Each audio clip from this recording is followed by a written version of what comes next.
जय हिंद दोस्तों, welcome back to Smart IAS foundation.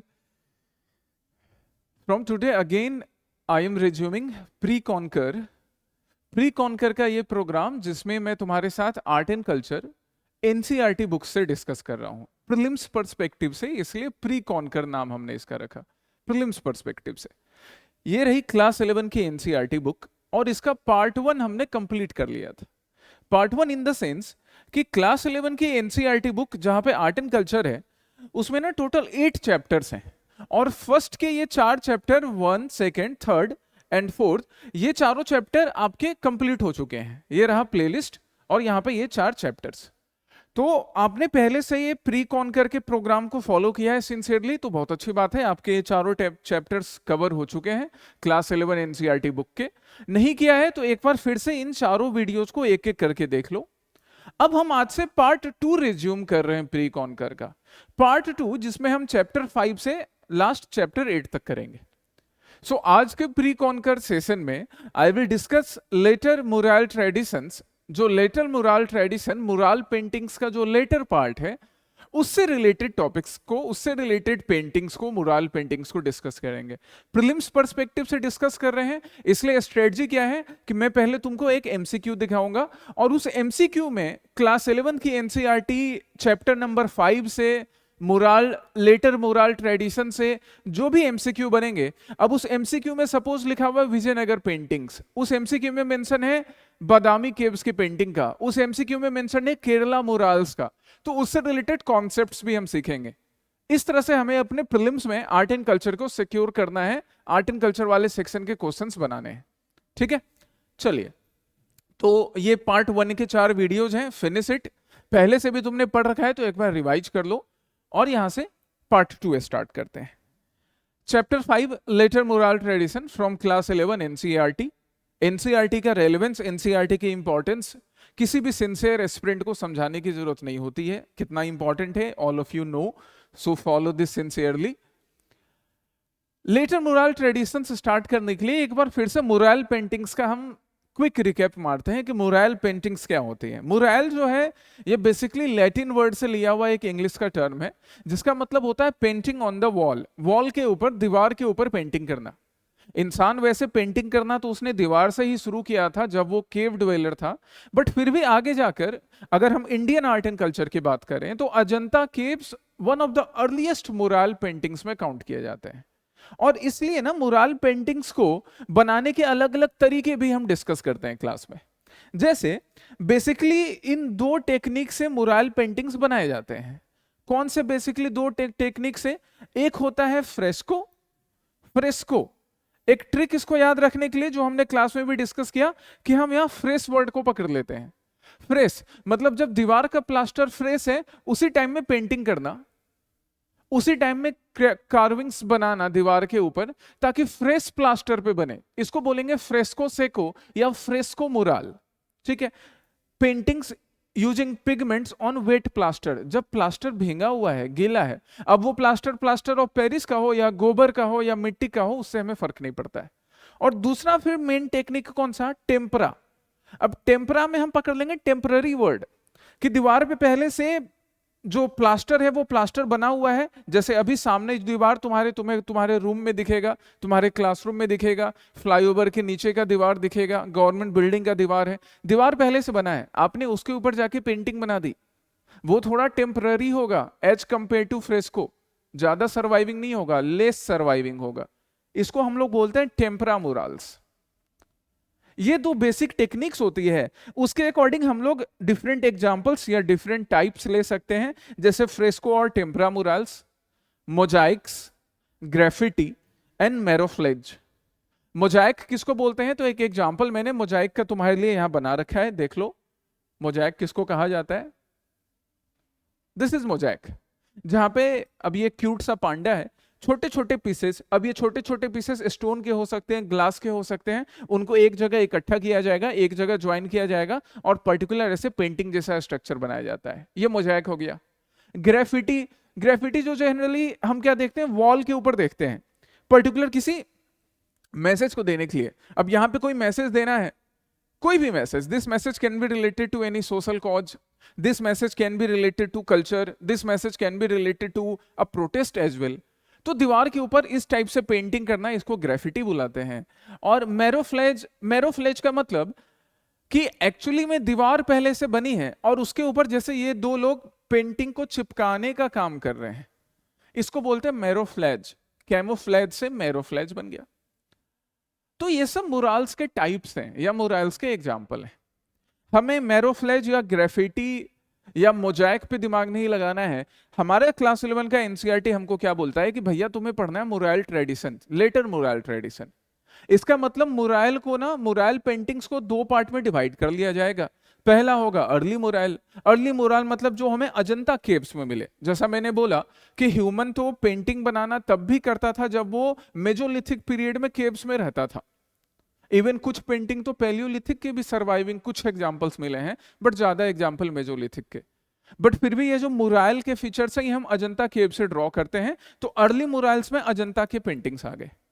और लेटर मुराल्स में मतलब बाद में जो अजंता के फीचर्स को आगे कंटिन्यू किया गया, एक्सटेंड किया गया, कुछ नए फीचर्स ऐड किए गए, वो आपको दिखेंगे बादामी केव्स में, वो आपको दिखेंगे विजयनगर केरला मुराल्स में, in the southern part of India, जिसको कि आज हम लोग क्लास में पढ़ेंगे। आज के क्लास का पर्पस हमारा लेटर मुराल पढ़ना है, क्योंकि अर्ली मुराल्स पहले ही प्री कॉन्कर में हो चुका है। ये हम आज के क्लास में पढ़ेंगे, ठीक है। चलिए, तो पहला question related to later mural, और फिर अब इस क्वेश्चन में जो जो चीजें पूछी गई हैं उसको आगे डिस्कस करना हमारे क्लास का पर्पस। पहला क्वेश्चन क्या है, consider the following statements regarding Badami cave painting. तो सबसे पहली चीज हमको क्या मालूम करनी है कि भैया ये बादामी केव पेंटिंग का लोकेशन क्या है, कौन सी डायनेस्टी से रिलेटेड है, क्या होता है बादामी केव पेंटिंग का फीचर। ये तीन चीज मालूम कर लेंगे, हमारा हर क्वेश्चन बन जाएगा। यूपीएससी का बनेगा, स्टेट पीसीएस का बनेगा, सीडीएस एनडीए जो भी एग्जामिनेशंस होते हैं सबके बनेंगे, ठीक है। और जब एनसीईआरटी रेफर कर रहे हैं तो फिर क्वेश्चन छूटने के चांसेस भी नहीं है। पहला देखो, the paintings in the Badami caves were commissioned by the Chalukya rulers. ठीक है, चेक करेंगे चालुक्य ने बनवाया था कि चोल ने बनवाया था कि पांड्या ने बनवाया था कि पल्लवाज ने बनवाया था, ये हम चेक करेंगे, ठीक है, कि किस रूलर ने एक्चुअली में बनाया था। The artwork in Badami caves represent continuation of the Ajanta painting. तो इसके सही होने के चांसेस हैं, और ये सही होगा क्योंकि हम अभी पढ़ चुके हैं कि बादामी केव मुराल जो है वो लेटर मुराल का पार्ट है और अर्ली मुराल अजंता था, तो उसका एक्सटेंशन है। It means second statement is correct. Third, the cave is also popularly known as the Vishnu cave. इसको विष्णु केव के नाम से भी बुलाया जाता है। इसके लिए भी हमें बादामी केव को पढ़ना होगा कि क्या भगवान विष्णु और भगवान विष्णु के इनकारनेशन या उनके डिफरेंट फॉर्म से रिलेटेड पेंटिंग्स हैं। अगर हैं तो विष्णु केव बुला सकते हैं। फिलहाल के लिए स्टेटमेंट 2 ट्रू है, तो ये आंसर तो हमारा होगा नहीं, और ये इन तीनों में से हम आंसर ढूंढ सकते हैं, ए, बी और डी में से, है ना। चलो आगे देखते हैं बादामी केव्स के बारे में। बादामी केव एक पेंटिंग का एग्जांपल तुम यहाँ बादामी केव का देख सकते हो। ऐसी पेंटिंग्स है, this is one such example. ऐसी कई और सारी पेंटिंग्स है, ये एक एग्जांपल है बादामी केव पेंटिंग का। क्या क्या फीचर हमें याद रखना है बादामी केव पेंटिंग का। अच्छा, प्लेस कहाँ, तो बगालकोट कर्नाटका, कर्नाटका में। चलिए, फीचर क्या कि बादामी केव पेंटिंग जो है उनको हम वतापी केव्स के नाम से या वतापी केव पेंटिंग्स के नाम से भी याद रखते हैं। वतापी, क्यों Vatapi? Because Vatapi is another name of Badami and this was once the capital of Chalukya. ये चालुक्य का सेकंड कैपिटल है, second capital of Chalukya, but अच्छा पॉपुलर कैपिटल था ये भी। और फर्स्ट कैपिटल ऑफ चालुक्याज की हम अगर बात करें तो वो होता है आईहोल। दोनों कर्नाटक रीजन में ही पड़ते हैं बेसिकली, क्योंकि ये जो डायनेस्टी थी इसी डायनेस्टी इसी रीजन के आसपास रूल कर रही थी। फिर हमें बादामी केव के बारे में क्या याद रखना है। प्लेस तो हमने देख लिया और उसको वातापी केव के नाम से भी जानते हैं, ये भी डिस्कस कर लिया हमने। Badami cave paintings are important example of Indian rock cut architecture. मतलब रॉक्स होंगे और उनको कट करके केव बनाया गया है। दो टाइप के हमें केव्स मिलेंगे, एक है नेचुरल और एक होगा रॉक कट, जहां पत्थर को काट के केव बनाया जाएगा। तो ये रॉक कट आर्किटेक्चर का एग्जांपल मिलता है, जहां पे हिंदुइज्म ये मेजर थीम होगा, बट साथ ही साथ जैनिज्म और बुद्धिज्म से रिलेटेड भी टेम्पल्स मिलेंगे या पेंटिंग्स मिलेंगे, ठीक है। Next thing related to location, कि ये मालप्रभा रिवर के बैंक पर है, मालप्रभा रिवर के पास है।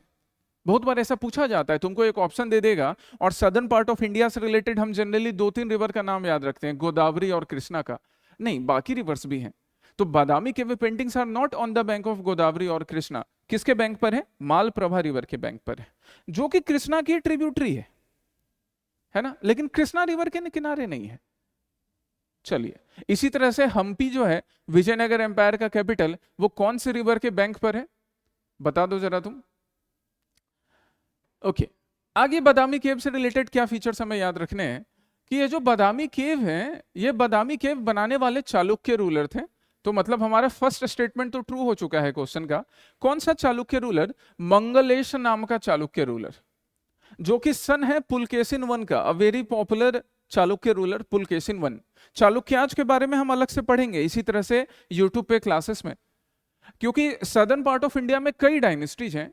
हर डायनेस्टीज हमारे लिए इंपॉर्टेंट नहीं है, उनका एक्चुअली कल्चरल कंट्रीब्यूशन इंपॉर्टेंट है, और उनके कुछ बैटल्स या उनके कुछ कंपोजिशन तो अलग से हम उनको कवर करेंगे अपने कल्चरल पर्सपेक्टिव के लिए, यूपीएससी के या बाकी स्टेट पीसीएस के। तो पुलकेशिन का सन मंगलेश है, जो चालुक्य रूलर है जिसने बादामी केव्स या वतापी केव्स बनवाए। लेटर यही जो बादामी केव्स हैं वो पल्लव रूलर्स, जो कि चालुक्य के बाद आने वाले हैं, मतलब पहले हैं सी फॉर चालुक्याज और फिर पी फॉर पल्लवाज, अल्फाबेटिकली भी पल्लवाज सी के बाद आ रहे हैं, तो याद रखिएगा आप ये। आगे जाकर ये बादामी केव्स किसके लिए इंस्पिरेशन का काम करते हैं? महाबलीपुरम, जो कि यूनेस्को वर्ल्ड हेरिटेज साइट में आता है, उसके लिए बादामी केव एक बड़ा इंस्पिरेशन है। रिमेंबर दिस थिंग, इसको याद रखना है, ध्यान रखना है इस चीज को। ओके, चलिए, अब ये बादामी केव्स जो आगे जाके महाबलीपुरम के लिए भी इंस्पिरेशन का काम होंगे, इन बादामी केव्स में बेसिकली पेंटिंग्स डेडिकेटेड किसको हैं? तो जैसा मैंने बोला था कि मेजर थीम है हिंदुइज्म, तो भगवान शिव को डेडिकेटेड, लॉर्ड विष्णु को डेडिकेटेड, साथ ही साथ उनके इनकारनेशंस एंड बाद में जैन तीर्थंकर्स एंड कुछ बुद्धिस्ट फिगर को भी डेडिकेटेड, बुद्ध या बुद्ध से रिलेटेड बाकी फीचर्स को भी डेडिकेटेड। पर मेन थीम होगा हिंदुइज्म, मेन थीम है हिंदुइज्म। मोस्टली आपको बादामी केव्स में जो पेंटिंग्स मिलेंगे वो हिंदुइज्म से रिलेटेड मिलेंगे। याद रखना है कि बाकी तीनों भी थे बट मेन थीम हिंदुइज्म है। Okay, next thing related to Badami cave which we need to understand कि बादामी केव में जो पेंटिंग्स बनाई जा रही हैं, जैसे ये जो पेंटिंग तुम्हें दिख रही है, तो पेंटिंग में याद क्या रखना है कि जो लाइन ड्रॉ किया जा रहा है वो बड़ा स्मूथली, कि नोज के फीचर्स के लिए, आईज के फीचर्स के लिए या फेस के बाकी फीचर्स के लिए स्मूथली फ्लूइड फॉर्म में लाइन को ड्रॉ किया जाएगा। ये प्रोफिशिएंसी दिखा रहा है कि किस तरह से पेंटर जो है वो अपने आर्टिस्टिक कैपेबिलिटी को इंप्रूव कर रहा है, एफिशिएंटली लाइन को ड्रॉ कर रहा है। और साथ ही साथ आई सॉकेट्स जो हैं, ये देखो लार्ज आई सॉकेट्स, मतलब आईज का जो साइज है वो बड़ा बनाया जाएगा। प्रोट्रूडिंग लिप्स बनाए जाएंगे। प्रोट्रूडिंग लिप्स का मतलब कि लिप्स उभरे हुए रहेंगे, क्लियरली दिखेंगे लिप्स, जो भी पेंटिंग्स होगी उनके। ये सब बेसिक फीचर्स हैं। कभी कभी एग्जामिनेशन में यूपीएससी आपको कंफ्यूज करने के लिए या एपीएससी या कोई स्टेट पीसीएस आपको कंफ्यूज करने के लिए ऐसा दे सकता है, but pay attention to this things as well. ठीक, नाउ अगेन फिर से वही क्वेश्चन, अब इसके बेसिस पर जो अभी तक तुमने पढ़ा उसके बेसिस पे इस क्वेश्चन का आंसर बनाओ। पहला स्टेटमेंट क्या? The painting in Badami caves were commissioned by the Chalukya rulers in the 6th century CE, बिल्कुल करेक्ट, मंगलेश नाम का Chalukya ruler. The art work in Badami caves represent a continuation of Ajanta, ये तो हमने पहले ही सही कर लिया था। The cave is also popularly known as the Vishnu cave, हाँ, क्योंकि there are many paintings, there is a temple and many paintings related to Lord Vishnu and his incarnation, इसलिए विष्णु केव से के नाम से भी बुलाया जाता है। All the 3 statements are correct, D हो गया हमारा आंसर। इसी तरह करके हम अब प्री कॉन्कर में बाकी जो लेटर मोरल्स हैं उसके क्वेश्चंस करेंगे। सेकंड क्वेश्चन क्या है? Which of the following regarding Pallava king Mahendra Varman 1 are correct?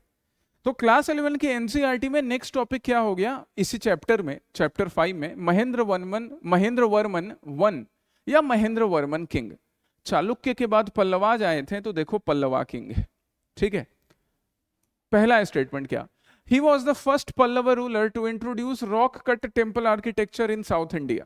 ये पहला पल्लव रूलर था, फर्स्ट रूलर नहीं बोल रहे हैं क्योंकि फर्स्ट रूलर बोलते तो चालुक्य तो पहले आ चुके हैं ना, लेकिन पहला पल्लव रूलर है जिसने रॉक कट आर्किटेक्चर को इंट्रोड्यूस किया, मतलब ही pioneered the rock cut architecture among the Pallavas. सही स्टेटमेंट है, याद रखना इसको। Second, the Mandagapattu inscription credits him with the creation of temples without the use of wood, without the use of any metal, bricks और mortar। मतलब इसके time में temple architecture या फिर जो केव आर्किटेक्चर्स पल्लवास से रिलेटेड है वो काफी इंप्रूव हुए। कितना हद तक सही है, कितना हद तक गलत है, इसको चेक करना होगा। Mahendra Varman one was responsible for the construction of the rathas, ratha like structure eight Mahabalipuram. यही महेंद्र वर्मन वन रिस्पॉन्सिबल था महाबलीपुरम के रथ बनाने के लिए। अब ये भी चेक करना होगा कि सही है या गलत है। इसके लिए हम लोग आगे चलते हैं और महेंद्र वर्मन के बारे में पढ़ते हैं एक एक करके, जितने भी टॉपिक्स हैं क्लास 11 में। क्लास 11 के चैप्टर 5 में महेंद्र वर्मन। महेंद्र वर्मन एक पल्लव किंग है, ये तो हमको पता है। किसका सन है? सिंह विष्णु का सन है। सिंह विष्णु नाम का एक पल्लव रूलर। वैसे पल्लवाज सिंह विष्णु से भी पहले थे, but Simha Vishnu is considered as the founder of Pallavas, जहां से पल्लवों ने अपनी एक सेपरेट आइडेंटिटी बनाई, इसलिए सिंह विष्णु की अपनी सेपरेट आइडेंटिटी बनती है। And Mahendra Varman is also father of Narasimha Varman. साथ ही साथ ये भी याद रखना है कि महेंद्र वर्मन नरसिम्हा वर्मन का फादर है। अब तुम बोलोगे कि सर बाप का, दादा का, बेटा का सबका नाम याद रखना है क्या? नहीं, सबका नाम याद रखने के लिए नहीं कर रहे हैं। सिंह वर्मन जो कि पल्लवाज को एक सेपरेट आइडेंटिटी देता है, इसलिए हम उसका नाम याद रख रहे हैं। और नरसिंह वर्मन अभी रिलेटेड होगा महाबलीपुरम से, इसलिए उसका नाम याद रख रहे हैं, है ना, पर्पस है उसका। नहीं तो वासेपुर नहीं चल रहा है कि हम बाप का, दादा का, सबका बदला लेते रहेंगे याद करके। आगे हमारा महेंद्र वर्मन, वो राजा तो है ही, साथ ही साथ एक बड़ा अच्छा एकेडमिशियन था, पेंटर था, आर्किटेक्ट था एंड म्यूजिशियन था। इसके वजह से बड़े फेमस उसके एलियास नेम है। जैसे उसको गुण भर बुलाया जाता था, गुण भर, जिसके अंदर गुण भरा हुआ हो, समवन हैविंग रिमार्केबल एट्रीब्यूट्स, इसलिए उसे गुण भर के नाम से याद रखा जा रहा है। ये तुम भी याद रखना, तुम्हारे अंदर भी ये गुण होना चाहिए कि आप समझिए इन चीजों को। दूसरा नाम चित्रकार पुली। पुली एक तमिल वर्ड है, एक तमिल वर्ड है पुली, जिसका मतलब होता है टाइगर, रियल वाला टाइगर, सलमान खान वाला टाइगर नहीं, रियल वाला। तो Chitrakar Puli means he was tiger among the chitrakar, painters के बीच का टाइगर, मतलब एक फेमस पेंटर, बड़ा अच्छा पेंटर भी था ये। चलिए दूसरा नाम हो गया। तीसरा विचित्र चित्त। विचित्र चित्त, जिसका चित्त विचित्र हो, जिसका चित्र काफी क्यूरियस हो, उसको क्या बोलेंगे? विचित्र चित्त। चित्त मतलब माइंड, चित्त मतलब तुम्हारा कॉन्शियसनेस। तो 3 नाम इसके हो चुके हैं। चौथा नाम चैत्यकारी। चैत्य मतलब यहां मंदिर को बुलाएंगे, जो भी ये आर्किटेक्चर बना रहा था, कारी मतलब उसकी रचना, चैत्यकारी टेम्पल बिल्डर। 4 इसके फेमस नेम है, याद रखिएगा, बहुत बार पूछा गया है। गुण भर, गुण भरा हुआ है। चित्रकार पुली, पुली मीन्स टाइगर इन तमिल, तो चित्रकार पुली टाइगर था ये पेंटर्स के बीच, जहांगीर से भी बड़ा पेंटर, जहांगीर मुगल्स के बीच। विचित्र चित्त, जिसका चित्त विचित्र हो, क्यूरियस माइंडेड हो, कॉन्शियस में इसकी क्यूरियोसिटी हो, तभी तो नए नए चीजें इनोवेट करेगा, कंट्रीब्यूट करेगा। एंड चैत्यकारी, चैत्य बनाने वाला, मंदिर बनाने वाला। बुद्धिज्म में भी तो हम चैत्य और विहार पढ़ते हैं ना, बता दो जरा चैत्य और विहार क्या है? तो ये सब इसके एलियास नेम है महेंद्र वर्मन के। आगे बढ़ते हैं महेंद्र वर्मन के लिए। Mahendra Varman is considered as the pioneer of rock cut architecture amongst the Pallavas। मतलब वो जो पहला स्टेटमेंट था कि he is the first among the Pallavas, first among the Pallavas, वो सही स्टेटमेंट है। एनवायरमेंट का भी जब क्लास मैंने तुमको पढ़ाया था तो हम कम्युनिटीज को डिस्कस कर रहे थे इकोलॉजी में, एनवायरमेंट एंड इकोलॉजी में, तो हमने पायोनियर कम्युनिटी और क्लाइमेक्स कम्युनिटी की बात की थी। पायोनियर कम्युनिटी मतलब जो स्टार्ट होता है जहां से बिगनिंग, जो सबसे पहले वहां प्रेजेंट होती हैं, जैसे ग्रास। और क्लाइमेक्स कम्युनिटी, जैसे पिक्चर के लास्ट में क्लाइमेक्स आता है कि आगे क्या होगा, है ना, चुटकी बजाने से थॉर के क्या होने वाला है, या बाहुबली को किसने मारा, क्लाइमेक्स में दिखाया गया। तो जो सबसे लास्ट में कम्युनिटी आएंगे, जैसे लार्ज ट्रीज, उनको बोलेंगे क्लाइमेक्स कम्युनिटी। तो ये पायोनियर वर्ड याद रखिएगा, जहां से शुरुआत होती है पायोनियर वर्ड रेफर किया जाता है। He is considered as the pioneer of rock cut architecture among the Pallavas, Mahendra Varman.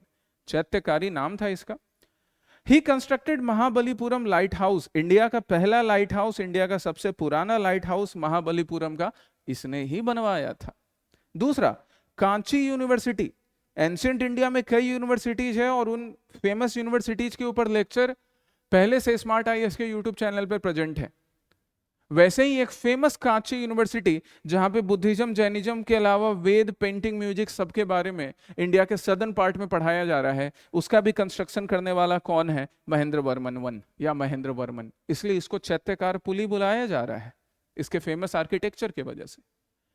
Next thing about him, Mandagapattu temple की बात कही थी क्वेश्चन में, तो क्या है ये मंडगापट्टू टेम्पल? एक बार इसका फोटो देख लो, ये रहा मंडगापट्टू टेम्पल का आउटर पार्ट। ये मंडगापट्टू टेम्पल, ये त्रिमूर्ति को, हिंदुइज्म में जो त्रिमूर्ति हैं, कौन है त्रिमूर्ति? भगवान विष्णु, भगवान शिव एंड भगवान ब्रह्मा। ब्रह्मा विष्णु महेश, इन तीनों देवों को, इन तीनों भगवानों को, इन तीनों लॉर्ड को त्रिमूर्ति बोला जाता है। इन्हीं त्रिमूर्ति को डेडिकेटेड ये टेम्पल है, महेंद्र वर्मन का बनाया हुआ मंडगापट्टू टेम्पल। रॉक कट आर्किटेक्चर के बेस्ट एग्जाम्पल में से और तमिलनाडु के ओल्डेस्ट श्राइन में से एक। इसमें कहीं पर भी कोई पिलर नहीं है, अगर ये पिलर दिख भी रहा है तो ये इसी रॉक को कट करके बनाया गया है, अलग से पिलर नहीं लगाया गया है, अलग से कोई मेटल नहीं लगाया गया है, अलग से कोई बैम्बू या वुड नहीं लगाया गया है। So it is one of the best example of architecture, Pallava architecture. Mandagapattu temple best example है पल्लव आर्किटेक्चर का। And last but not the least, Mahendra Varman शुरू में किसको फॉलो करता था? जैनिज्म को। तो शुरू में जब जैनिज्म को फॉलो कर रहे हैं भाई साहब, तो जैनिज्म का काफी ग्रोथ भी होगा। बट आगे जाकर एक शिव सेंट अपार के मेंटोरशिप में इन्होंने सेवाइट ट्रेडिशन को या शैव ट्रेडिशन को एक्सेप्ट किया, तो हिंदुइज्म का भी काफी प्रमोशन हुआ, हिंदुइज्म से रिलेटेड टेम्पल्स भी बने, जैसे वो मंडगापट्टू फेमस टेम्पल।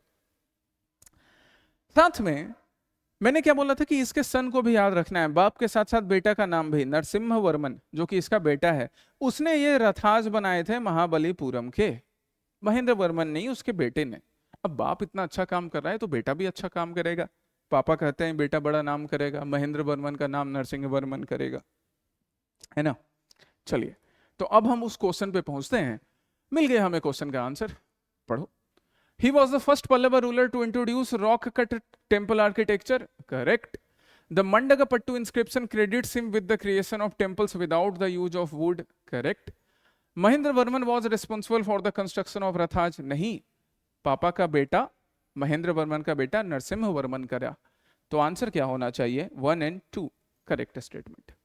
ऐसे करके एक एक करके हमको एनसीईआरटी जो आर्ट एंड कल्चर के लिए एक बढ़िया क्या बेस्ट सोर्स माना जाता है, उसके टॉपिक्स हमें करने हैं। ठीक है, चैप्टर 5 हम कर रहे हैं, आगे चलते हैं चैप्टर 5 में नेक्स्ट क्वेश्चन पे, नेक्स्ट टॉपिक पे। नेक्स्ट टॉपिक फिर से महेंद्र वर्मन से रिलेटेड, और उससे रिलेटेड मैंने क्वेश्चन तुम्हारे लिए यहाँ किए हैं और ये तुम मुझे बनाकर दिखाओगे। पहला स्टेटमेंट है, he assumed the title of Vichitrachitta due to his interest in art and architecture. सही बात है।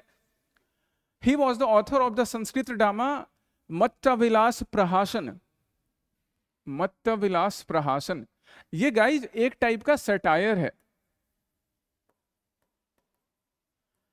मतलब मजाकिया अंदाज में लिखा हुआ एक लिटरेचर, बट बड़ा पॉपुलर लिटरेचर महेंद्र वर्मन का लिखा हुआ।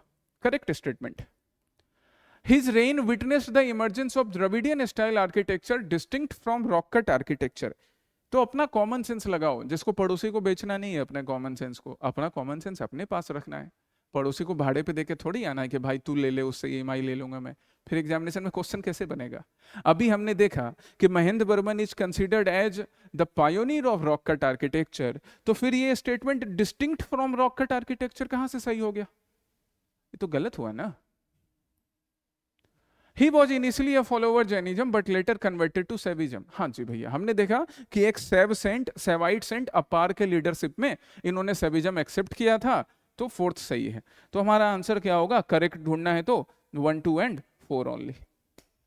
बन गया आंसर? ठीक है। नेक्स्ट है सितान वसल केव से रिलेटेड। अब ये सितान वसल केव फिर से इंडिया के सदर्न पार्ट से रिलेटेड आर्ट एंड कल्चर में एक नया केव, उससे related concept. The Sittanavasal cave are one of the finest example of Jain rock cut architecture in Tamil Nadu. By the way this statement is correct, but हमें इससे related और details जानने हैं। Jain rock cut architecture को रिप्रेजेंट कर रहा है, गुड।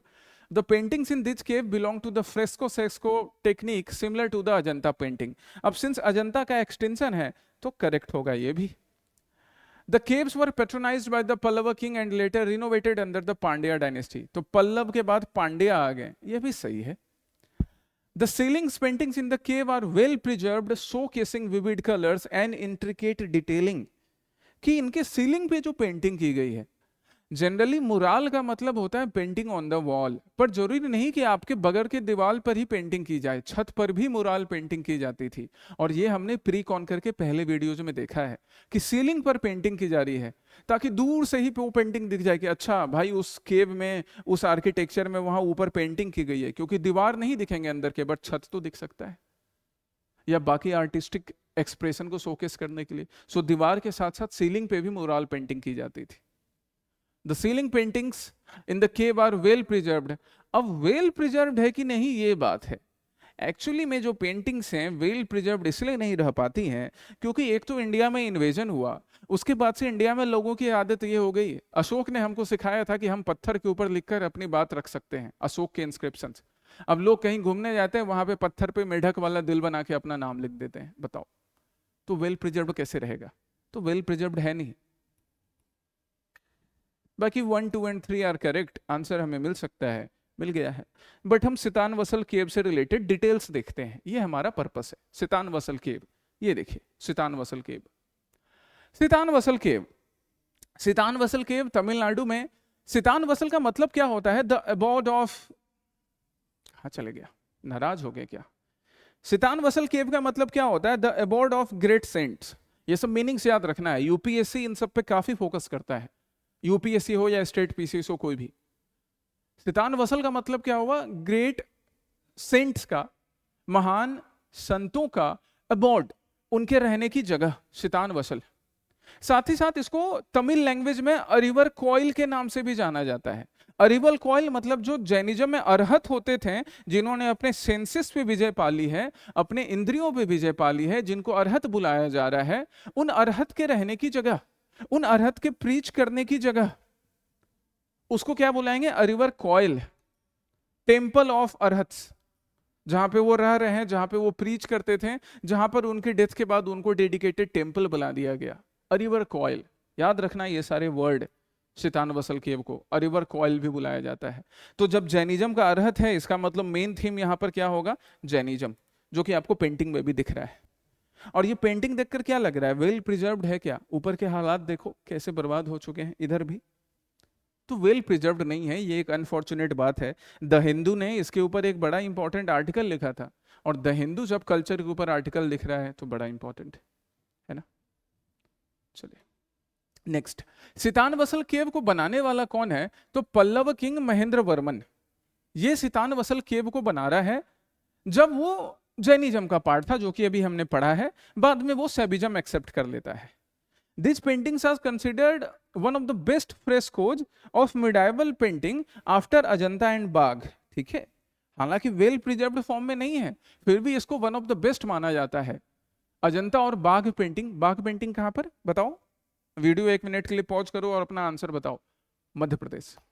तो अजंता और बाघ पेंटिंग के बाद ये one of the best fresco painting माने जाते हैं सितान वसल केव के, जो कि अभी तक प्रिजर्व्ड नहीं है बट फिर भी बेस्ट हैं। इट मीन सोचो जब ये ओरिजिनल होंगे तो कितने खूबसूरत दिखते होंगे, कितना बढ़िया आर्टिस्टिक एग्जाम्पल होगा। नेक्स्ट थिंग, क्या फीचर हमें याद रखना है कि अब इंडिया में मुराल पेंटिंग्स की बात कर रहे हैं तो नेचुरल कलर्स तो यूज करेंगे ही, जो कि वेजिटेबल से, मिनरल से और बाकी नेचुरल चीजों से निकाला जाएगा। जैनिज्म इसका मेन थीम है, तो यहाँ पे जैनिज्म से रिलेटेड, जैन तीर्थंकर से रिलेटेड, स्पेशली 23rd जैन तीर्थंकर, नाम बताना मुझे जरा, 23rd जैन तीर्थंकर का नाम। 23rd जैन तीर्थंकर पढ़ाया मैंने तुम लोगों को जैनिज्म क्लास में। और फिर 24th का भी नाम बताओ, और फिर 1st का भी नाम बताओ, इनका नाम बताओ जैन तीर्थंकर का। तो 23rd जैन तीर्थंकर को डेडिकेटेड सितान वसल केव में आपको मेन कंपोजिशन मिलेगा। बाकी जैन तीर्थंकर से रिलेटेड भी है बट स्पेशली 23rd तीर्थंकर। ठीक है, एंड ये सब चीज शो कर रहा है ना कि जैनिज्म का ग्रोथ इंडिया के सदर्न पार्ट में भी अच्छा हुआ, राइट? तभी तो तमिलनाडु में जैनिज्म को डेडिकेटेड टेम्पल और केव मिल रहे हैं। तो क्या है, चलिए 23rd तीर्थंकर एंड पेंटिंग्स ऑफ, ये बड़ा इंपॉर्टेंट वर्ड देखो मैंने अलग से तुम्हारे लिए हाईलाइट करके लिखा है, संवासर्न। संवासर्न, अब एनसीईआरटी में ये टर्म लिखा है तो पक्का एग्जामिनेशन में पूछेगा, पक्का पूछेगा, एनसीईआरटी में लिखा है तो। संवासर्न, संवासर्न एक जैनिज्म टर्म है जिसका मतलब होता है डिवाइन प्रीचिंग हॉल, मतलब जहां पर ये जो तीर्थंकर थे ये रहकर उपदेश देते थे, इसको संवासर्न बुलाते हैं, जिसमें कहा जाता है कि लगभग 20,000 स्टेयर्स होते थे, इतना बड़ा प्रीचिंग हॉल होता था, इतना बड़ा जगह होता था जिसमें 20,000 तो स्टेयर्स हैं, सोचो कितना बड़ा होगा। थोड़ा ये मेथोलॉजिकल लग सकता है, आपको ऐसा लग सकता है कि अनरियल है, बट ये अनरियल नहीं है, ये एक्चुअली में फेथ को रिप्रेजेंट कर रहा है, जैनिज्म के फेथ को। सो संवासर्न का मतलब क्या हो गया, एक बड़ा सा, एक बहुत बड़ा प्रीचिंग हॉल, उपदेश देने की जगह जहां पे जैन तीर्थंकर्स बैठकर उपदेश देते थे। तो इन सारी चीजों को यहाँ पेंटिंग्स के फॉर्म में सितानवसल केव में तमिलनाडु में रिप्रेजेंट किया गया है। नेक्स्ट थिंग, सितानवसल केव में पेंटिंग्स के अलावा कुछ लिखने के लिए बेसिकली दो स्क्रिप्ट यूज किए गए हैं, ब्राह्मी एंड वथाजेट्टू स्क्रिप्ट और वथेलिट्टू स्क्रिप्ट। ये वथेझुट्टू एंड वथेलुट्टू स्क्रिप्ट क्या है, तमिल ब्राह्मी स्क्रिप्ट है, टंग ट्विस्टर है ना, वथाए झुट्टू और वथाए लुट्टू। अब इंग्लिश में प्रोनाउंस करोगे तो ये टंग ट्विस्टर हो जाएगा, लेकिन तमिल लैंग्वेज सीखकर प्रोनाउंस करोगे तो बढ़िया अच्छे से प्रोनाउंस होगा। हमें याद क्या रखना है कि ये चीजें अगर एनसीईआरटी के टर्म से, अगेन एनसीईआरटी के टर्म्स, इसका मतलब बड़ा इंपॉर्टेंट हो गया। तो ये एनसीईआरटी के टर्म का मतलब क्या है, ये कोई पेंटिंग स्टाइल नहीं है, ये है क्या भैया, स्क्रिप्ट का स्टाइल। कैसा स्क्रिप्ट, तमिल ब्राह्मी स्क्रिप्ट। तो तमिल ब्राह्मी स्क्रिप्ट वथालिट्टू या वथाझुट्टू और साथ में ब्राह्मी स्क्रिप्ट, इसमें इंस्क्रिप्शन सितानवसल केव में लिखे गए हैं, याद रखना ये, that's why NCERT is important. साथ ही साथ it is protected by archaeological survey of India, इसका मतलब Sittanavasal archaeological survey of India protect कर रही है, अभी यूनेस्को का पार्ट नहीं है ये, अभी ये यूनेस्को का पार्ट नहीं है, नॉट, अभी ये आर्कियोलॉजिकल सर्वे ऑफ इंडिया इसको प्रोटेक्ट करती है। आर्कियोलॉजिकल सर्वे ऑफ इंडिया ने सितानवसल केव को मस्ट सी इंडियन हेरिटेज में क्लासिफाई करके रखा है कि इंडियन हेरिटेज के जो मस्ट सी वाले फीचर्स हैं, मस्ट सी आर्किटेक्चर्स हैं, उनमें से एक ये हो गया सितानवसल केव। साथ ही साथ आदर्श स्मारक मॉन्यूमेंट भी है, ये दोनों चीज भी याद रखिएगा, यहां से भी क्वेश्चन बन सकता है, बड़ा इंपॉर्टेंट इंफॉर्मेशन है ये भी सितानवसल केव से related. So this much you need to remember about Sittanavasal cave, ये आपको सितानवसल केव से रिलेटेड याद रखना है, और यहां आपके पास वो क्वेश्चन, ठीक है। तो आज के सेशन में हमने अभी तक क्या किया है, हमने एनसीईआरटी क्लास 11 का चैप्टर 5 लेटर मोरल ट्रेडिशन को डिस्कस कर रहे हैं, जिसमें हमने अभी तक क्या देखा, सितानवसल केव देखा, हमने पल्लव किंग महेंद्र वर्मन, उसके जो उन्होंने बादामी या वातापी केव्स में जो उन्होंने कंट्रीब्यूशन किया था वो देखा, एंड साथ ही साथ चालुक्यन किंग जो थे, चालुक्यन रूलर्स जो थे, उनके कॉन्ट्रीब्यूशंस पेंटिंग्स में हमने देखे, ठीक है।